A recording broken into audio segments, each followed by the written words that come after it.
नमस्कार मेरे प्रिय छात्रों, आज हिंदी की कक्षा में मैं पुनः आपका स्वागत करती हूँ।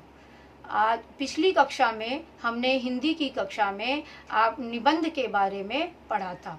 निबंध के गुण और निबंध के प्रकार के बारे में पढ़ा था कि एक अच्छा निबंध हम किस प्रकार लिख सकते हैं। और आज हम निबंध के बारे में इसी को विस्तार से पढ़ने जा रहे हैं। मैं आज आपको कुछ पॉइंट दे रही हूँ, संकेत बिंदु दे रही हूँ, जिसके आधार पर आपको निबंध लिखना सिखा रही हूँ कि अगर आपको ये संकेत बिंदु दिए जाते हैं तो आपको किस प्रकार उसका विस्तार से वर्णन करना है। तो निबंध का विषय है, सबसे पहले मैं आपको बता रही हूँ कि आपका निबंध का विषय है जीवन में खेल कूद का महत्व। तो इसके संकेत बिंदु नीचे दिए जा रहे हैं कि आपके जीवन में खेल कूद का क्या महत्व है। तो सबसे पहले आपको प्रस्तावना देनी है, उसके बाद आपको खेल के विविध रूप देने हैं। तीसरा पॉइंट आपका होगा शिक्षा में खेल की आवश्यकता, और चौथा पॉइंट होगा खेल से लाभ। मैं ये सारे पॉइंट अभी आपको नीचे से अलग अलग अच्छी तरह से समझा रही हूँ। चौथा पॉइंट है खेलों से लाभ। पांचवा है शिक्षण संस्थाओं में खेल कूद की व्यवस्था। छठा पॉइंट है शिक्षा और खेल कूद में समन्वय। सातवां है उपसंहार। तो इस प्रकार अब मैं आपको प्रस्तावना का एक अच्छी तरह विस्तार से समझाने जा रही हूँ। प्रस्तावना मतलब इंट्रोडक्शन, कि आपको खेल के बारे में अभी इंट्रोडक्शन देना है। तो वो आप किस प्रकार दोगे, तो आप उसे इस प्रकार लिखेंगे। स्टार्टिंग आप ऐसे करेंगे, समाज में आज लोगों का जीवन में इतना व्यस्त हो गया है कि वह सदा परेशानी और चिंता में डूबे रहते हैं। मनुष्य के तनाव को दूर करने का एक उत्तम साधन है खेल। पहले खेल को इतना महत्व नहीं दिया जाता था, लेकिन आज के युग में सभी इसके महत्व को स्वीकार करते हैं। इसके अभाव में विद्यार्थी जीवन निष्क्रिय, आलसी और निराश हो जाता है। अब दूसरा पॉइंट है खेल के विभिन्न रूप।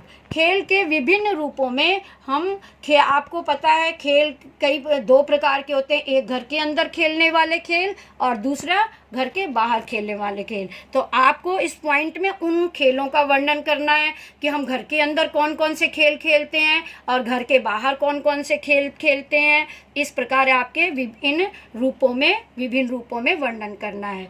तीसरा पॉइंट है आपका शिक्षा में खेल की आवश्यकता।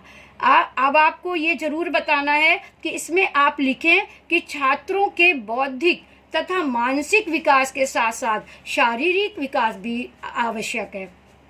क्योंकि जब हम शिक्षा लेते हैं, स्कूल में जाते हैं, पढ़ते हैं, उससे हमारा बौद्धिक विकास होता है। तो बौद्धिक विकास के साथ साथ हमारा फिजिकल डेवलपमेंट भी होना चाहिए, इसलिए शारीरिक विकास भी जरूरी है।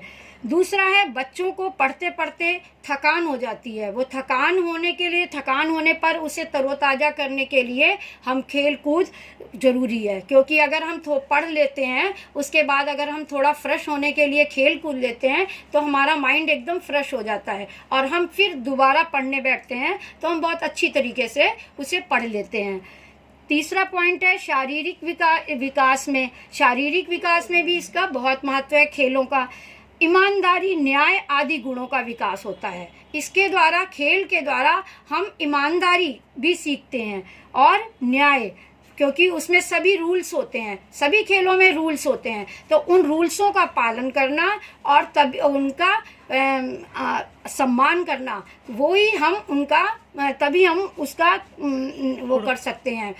आगे है हार जीत को स्वीकार करना। कई लोग ऐसे होते हैं कि हार को स्वीकार नहीं कर पाते। तो हमें खेलने से ये सबसे बड़ा गुण हमारे लिए आता है कि हार जीत को स्वीकार करना।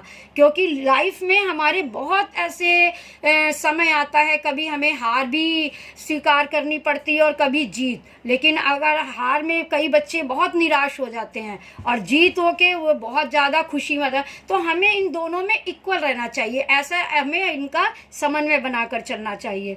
दूसरा शारीरिक, मानसिक और नैतिक विकास। इसके द्वारा द्वारा, खेलों के द्वारा हमारा शारीरिक विकास भी होता है, मानसिक विकास भी होता है और नैतिक विकास। नैतिक विकास का मतलब हम किसी से किस प्रकार बात करें और किसे अपने बड़ों से, छोटों से किस प्रकार बात करनी चाहिए, वो सब हमें इसके द्वारा आता है सीखने में। तीसरा पॉइंट है शिक्षण संस्थाओं में खेल कूद की व्यवस्था। अब आपको पता है सभी विद्यालयों की ओर से ये दिया जा रहा है और इस ओर विशेष ध्यान दिया जा रहा है कि बच्चों को पढ़ाई के साथ साथ उनके खेल कूद की भी व्यवस्था की जाए। और आप सभी विद्यालयों में खेल सामग्री के भी सभी उपकरण उपलब्ध कराए जा रहे हैं। जैसे आपके विद्यालय में भी सभी खेल कूद के उपकरण उपलब्ध हैं। शिक्षा और खेल कूद में समन्वय, शिक्षा और में इसमें ये बहुत ज़रूरी है। शिक्षा भी ज़रूरी है हमारे लिए और खेल भी ज़रूरी है। तो हमारा एक टाइम टेबल होना चाहिए जिसमें हमारे पढ़ने और खेलने का समय निर्धारित होना चाहिए। ये सब आपको इसके अंदर, इस पॉइंट के अंदर आपको ये वर्णन करना है। तो शिक्षा भी ज़रूरी है, पढ़ने के टाइम पढ़ें और खेलने के टाइम आप खेलें।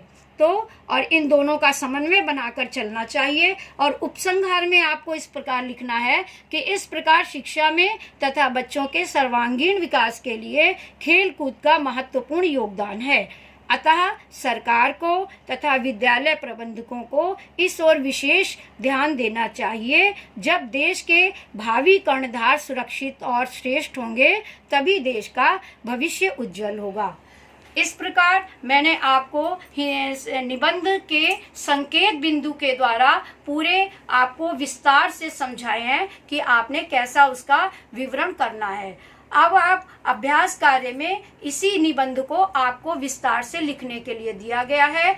आशा करती हूँ कि आप उसे आसानी से लिख सकेंगे। कोरोना से बचें, लॉकडाउन का पालन करें। धन्यवाद।